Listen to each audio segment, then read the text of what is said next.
Web Rádio Fraternidade.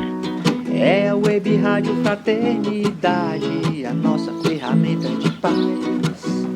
Invadindo ruas, campos e cidades, com amizade, amor, muito mais. É a Web Rádio Fraternidade, a nossa ferramenta de paz. Invadindo ruas, campos e cidades, com amizade, amor, muito mais.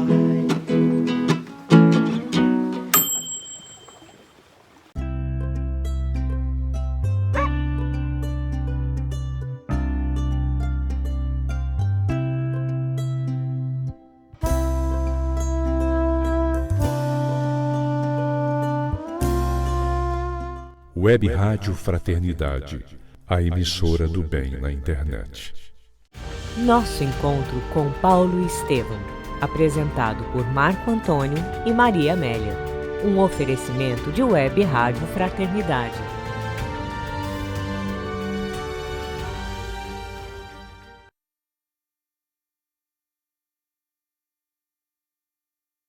Olá, querido amigo, amiga, ouvinte, internauta, todos aqueles que vão se unir em torno deste encontro.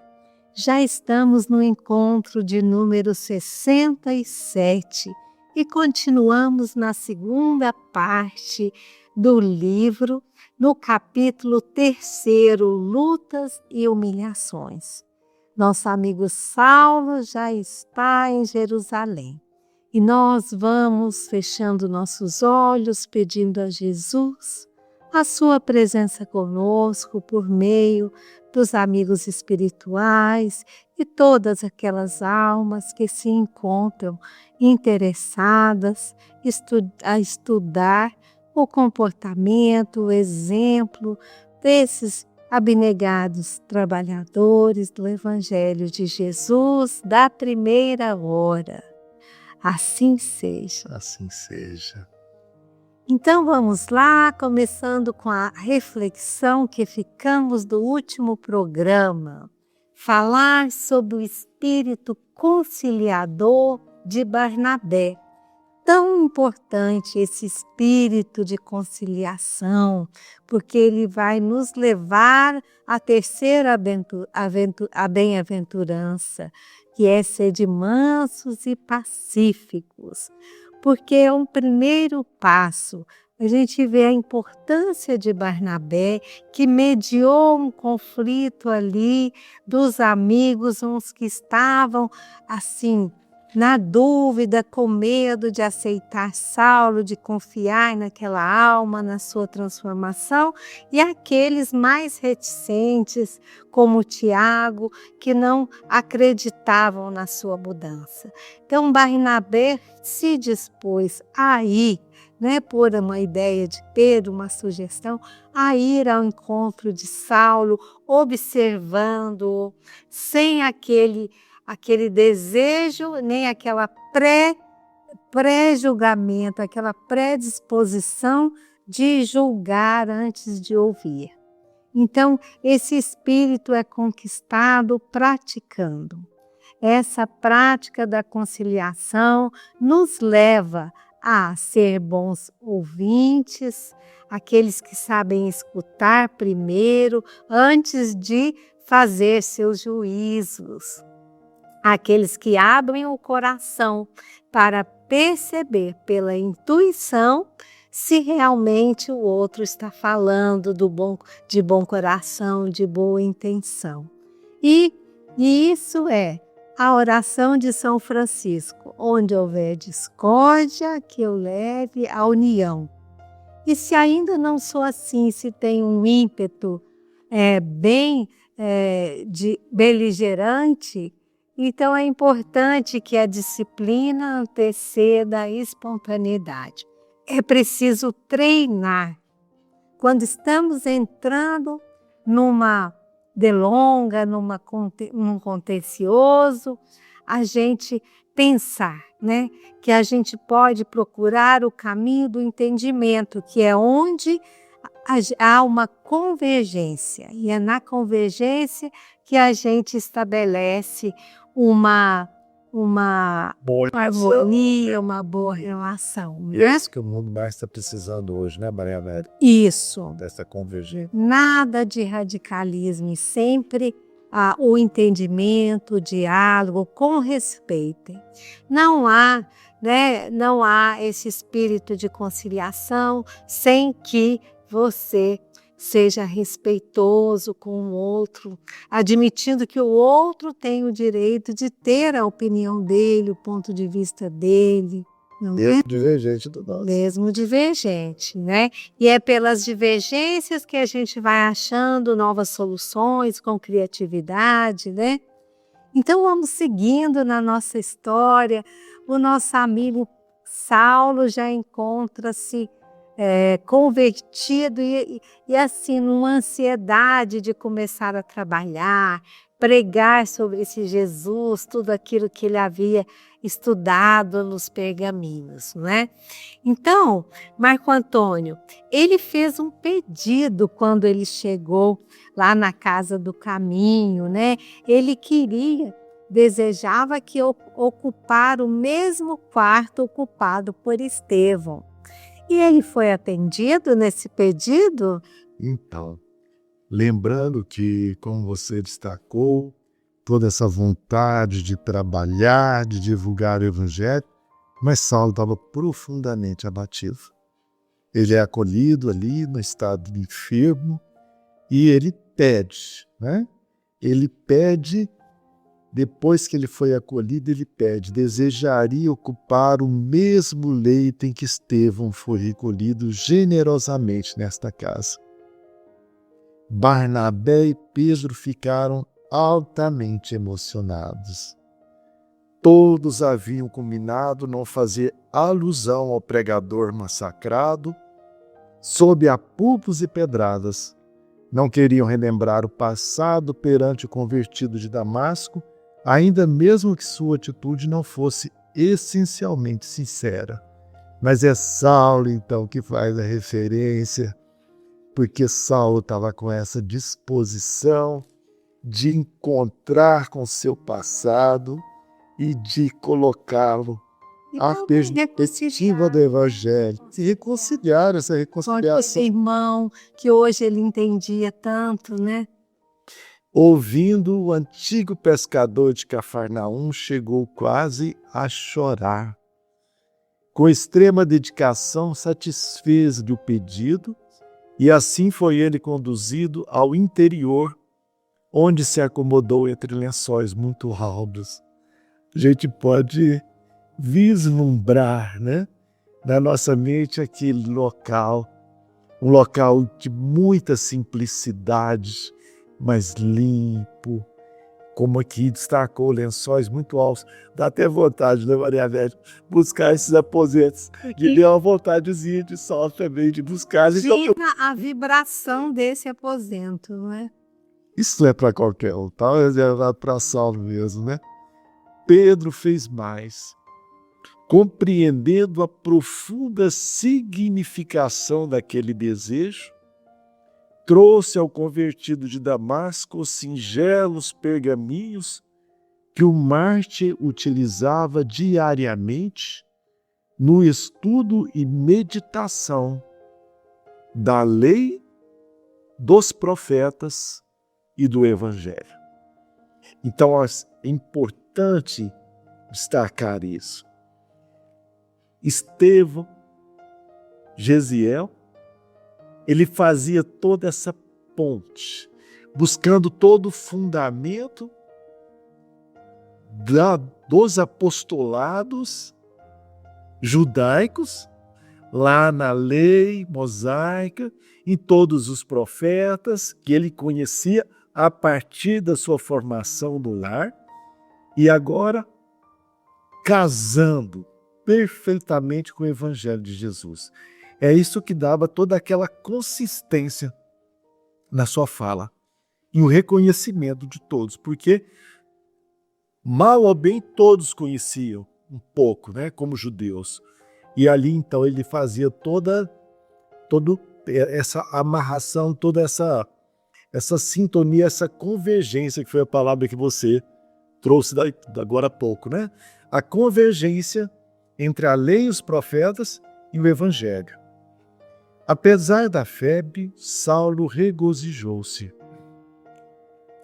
Tomado de profunda comoção, nas passagens prediletas dos pergaminhos sagrados, leu o nome de Abigail grafado diversas vezes. Então Estevão tinha o hábito de gravar o nome de Abigail ali naqueles trechos em que ela mais gostava, em que lembrava nos momentos do estudo em família. E ele grafava ali o nome dela. E esse então vai ser uma lembrança. Imagina esse presente que Saulo estava recebendo agora. E como isso trazia a lembrança dele, aquele amor puro e santo, como no destaque manda. Mas aqui, né? E olha que Emmanuel destaca. Aqueles documentos pareciam ter uma voz. Falavam-lhe ao coração de um grande e santo amor fraternal. Ouvia em silêncio, ouvia Abigail, e guardou as conclusões avaramente. Não revelaria a ninguém suas íntimas dores. Bastavam aos outros os grandes erros da sua vida pública, os remorsos, as retificações, que apesar de verificadas em campo aberto, raros amigos conseguiam compreender. Então nós vamos lembrar que toda a trama do envolvimento de Saulo com a irmã da sua vítima era conhecimento só dos três. Ninguém tinha conhecimento desse segredo. Esse era o segredo que ficou entre os três. Entre Abigail e Estevão, que não estavam ali em vida física. Segredo que ela manteve, né? Não contou a Zacarias, não contou a Ananias, nem a Ruth, que ela guardou, né? E ali ele recordava, Marco Antônio, da dialética que ele tinha com ela lá no jardim, quando falava da lei dos profetas. E aí ele recordou e fez essa ligação ali com aqueles pergaminhos que ela estudava com Estevão. E isso traria para eles, né, essa oportunidade, era por um reencontro.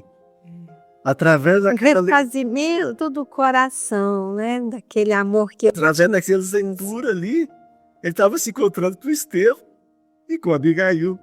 Mostra também o quão perto essas duas almas estavam de Saulo, né? Maria Amélia, e a gente vê então todo esse clima de acolhimento que Saulo vivia ali na casa do caminho.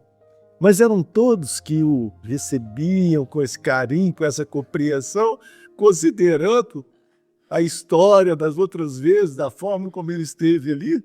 Bem, tudo é meu, né? Então, nós temos aqui ali uma divergência a respeito dele mesmo.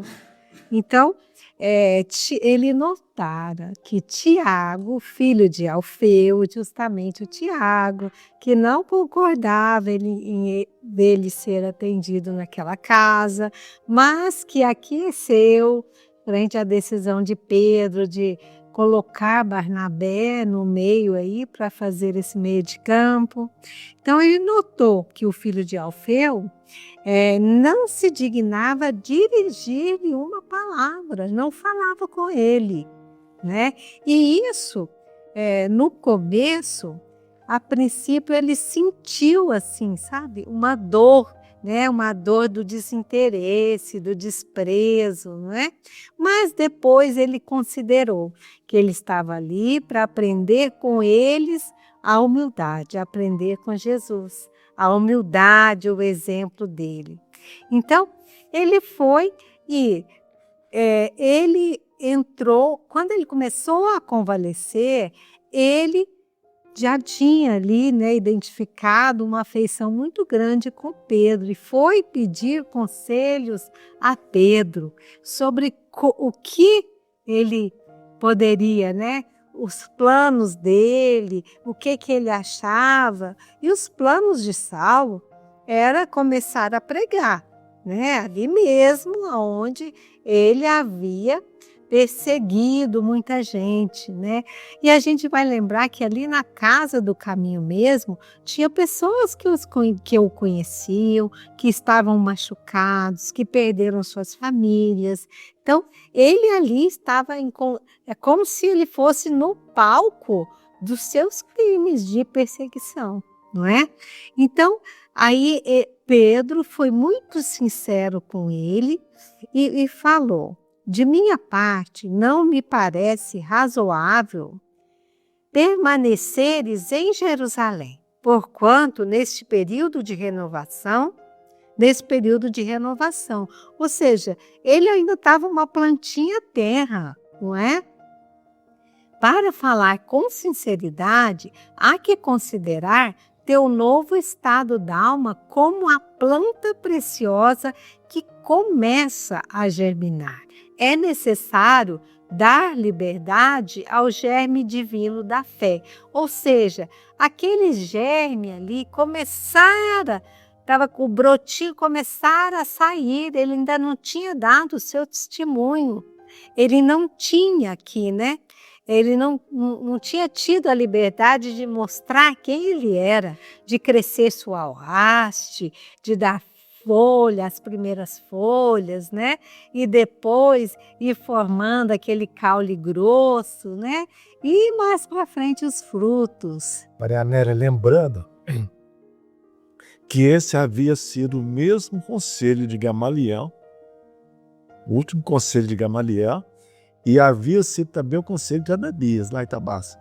Exato. Então, a gente viu também essa consonância, esse princípio da universalidade aí presente nas falas de Gamaliel, de Ananias e de Pedro. A gente vê quão forte é você falar alicerçado em suas atitudes. É muito diferente, né? Inspirar. Não da intenção, porque como você vai falar de Jesus se no dia anterior você estava perseguindo e matando, né, aqueles que seguiam Jesus. E aí, então ele falou assim: na hipótese de tua permanência aqui, encontrarias diariamente de um lado o sacerdote intransigente em guerra contra o seu coração, de outro as pessoas incompreensíveis que falam nas extremas dificuldades do perdão. Porque ali, vamos lembrar que ele estava com um pedido de prisão, que veio do Sinédrio, que ainda não fora aplicado contra ele. Então, não era conveniente que ele ficasse ali em Jerusalém. Então, ele deixou traços muito profundos na alma popular. E aí ele fala que, não raro, chegam aqui na Casa do Caminho pessoas mutiladas que amaldiçoam o movimento de repreensão que ele liderava, não é? Isso para nós, Saulo, está num passado que jamais voltará. Contudo, essas pessoas não poderão compreender assim de imediato, né, de pronto. Em Jerusalém estarias mal colocado. O germe de tuas novas convicções encontrariam 1000 elementos hostis e talvez ficasses à mercê da exasperação. E aí? Aí ele sugeriu, Marco Antônio, para ele voltar a Tarso. E você acha que ele aceitou essa sugestão? Ele aceitou essa sugestão? Que ele já vai voltar para Tarso, né? Muito assim, recém-chegado em Jerusalém? Aqui a gente vai ver novamente no relato de Emmanuel as novas disposições de alma de Saulo. O rapaz ouviu as advertências ralado de angústia, sem protestar. Esse ouvido, né? Essa escuta que você comentou agora há pouco. O apóstolo tinha razão. Em toda a cidade encontraria críticas soezes e destruidoras.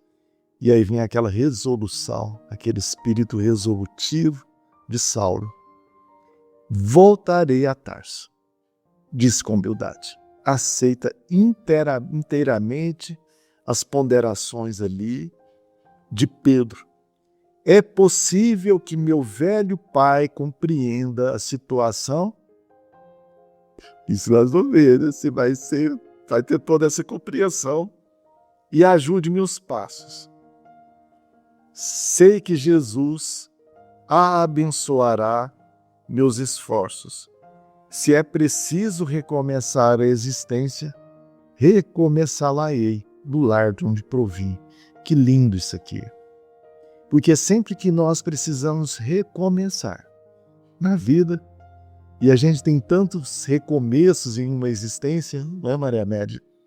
A base desses recomeços vem sempre da família, a base da nossa vida. E quão bom é quando a gente pode contar com essa base, com essa sustentação da família. Diariamente ambos reatavam as palestras amistosas. Ele já havia tomado a decisão, mas permanecia ali que ele estava convalescente. O convertido de Damasco, inteligência fulgurante, revelava curiosidade insaciável a respeito da personalidade de Jesus, a respeito dos feitos de Estevão. Ali ele vai se inteirar de toda a trajetória de Estevão, desde que foi vendido como escravo, porque ele não conhecia. É importante esse ponto. Ele Não houve tempo, né? Não houve tempo de Estevão falar para Abigail da sua trajetória, né? Não houve tempo. Ali foi muito rápido, né? E aí ele vai conhecer toda aquela trajetória, o amparo que ele deu para aquele patrício romano, Sérgio Paulo, de como ele foi deixado, né, da fuga em miserável estado de saúde no porto palestinense, do ingresso na Igreja do Caminho como indigente, das primeiras noções do Evangelho e, consequentemente, a iluminação em Cristo Jesus. E esse ponto que a gente destaca. Encantava-se ouvindo as narrativas simples e amorosas de Pedro, que revelava sua veneração ao Marte, evitando melindrá-lo na sua condição de virtude represa. Então havia ali aquela veneração de Pedro em relação a Estevão, que considerava como filho. Havia aqui essa solicitude de Saulo, essa audição, essa escuta ativa. E lembrando que nós aqui, que Saulo está tecendo ali, está tecendo a trama, está formando o tecido, a base da sua relação com o Evangelho, através da visão de Estevão transmitida ali por Pedro. E é isso que depois ele vai se valer na sua trajetória como apóstolo dos gentios. E, Maria Amélia, e sobre as assembleias na Casa do Caminho? O que Saulo observou agora que ele já estava acompanhando toda a movimentação ali da casa? O que ele vai observar nessas assembleias? Estava da mesma forma daquela que ele tinha presenciado ali, e aquela exposição maravilhosa de Estevão era dessa forma?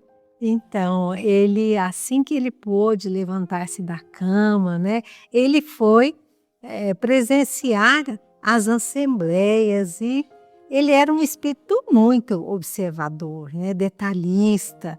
E ele observou que o ambiente estava bem diferente, né?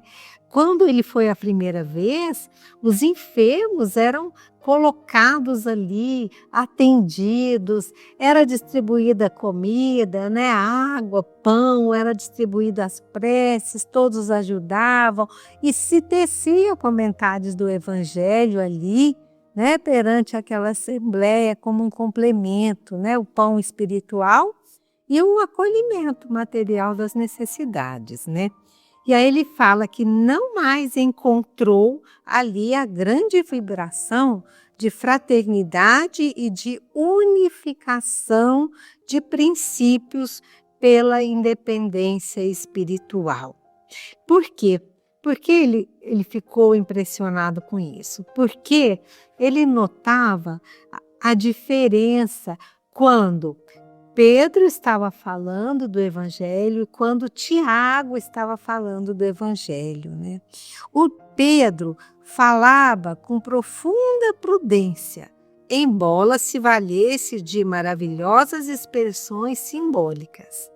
O segundo, que era o Tiago, ele, entretanto, parecia torturado pela influência judaizante, que Saulo conhecia muito bem, né, do seu tempo da sinagoga, lá do Sinédrio. Tiago dava a impressão de reingresso, na maioria dos ouvintes, nos regulamentos farisaicos. Suas preleções fugiam ao padrão de liberdade e de amor em Jesus Cristo. Então, ele revelava encarcerado nas concepções estreitas do judaísmo dominante. Justamente o que fez Saulo, né? A diferença que ele achava, né, do farisaísmo ali dentro do judaísmo, ele estava vendo ali no discurso de Tiago. Então, e ele fala, a igreja assemelhava-se muito mais a uma sinagoga comum.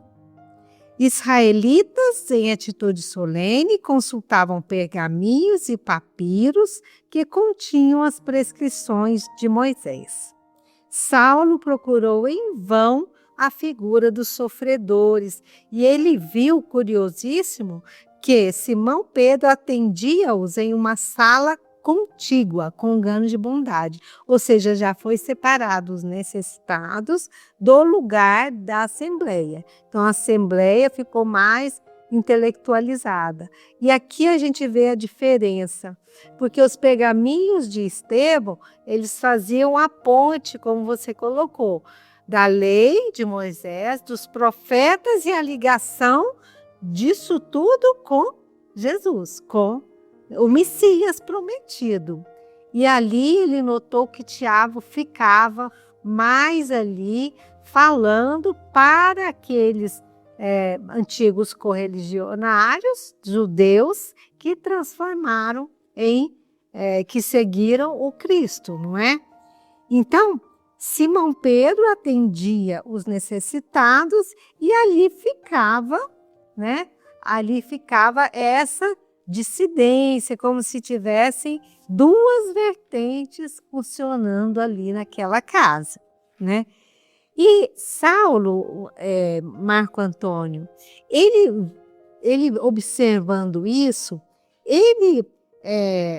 qual foi a atitude dele frente a essa observação?